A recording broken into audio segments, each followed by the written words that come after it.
नमस्कार दोस्तों, स्वागत करते हैं एक और नई वीडियो में। भोजपुरी इंडस्ट्री की एक और बेहतरीन फिल्म का फर्स्ट लुक आया है, जिस फिल्म के नाम है परदेसी भूल न जाना। इस फिल्म की फर्स्ट लुक आप सभी को कैसा लगा नीचे कमेंट बॉक्स में बताइएगा।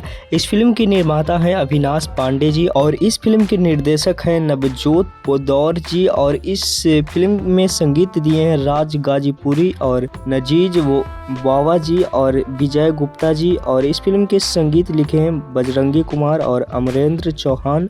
रोहित ठाकुर इस फिल्म के संगीत लिखे हैं और काफ़ी ज़्यादा यह फिल्म बहुत अच्छा होने वाला है।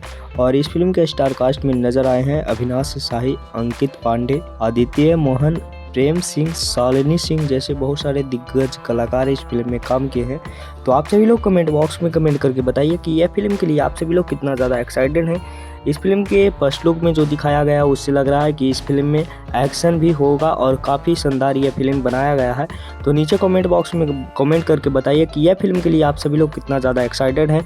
ज़रूर से कमेंट बॉक्स में बताइएगा। अगर ये अपडेट आप सभी को अच्छा लगा होगा तो मेरे चैनल पर नए हुए तो चैनल को सब्सक्राइब करिएगा। मिलते हैं किसी नेक्स्ट वीडियो में किसी नेक्स्ट खबर के साथ। धन्यवाद।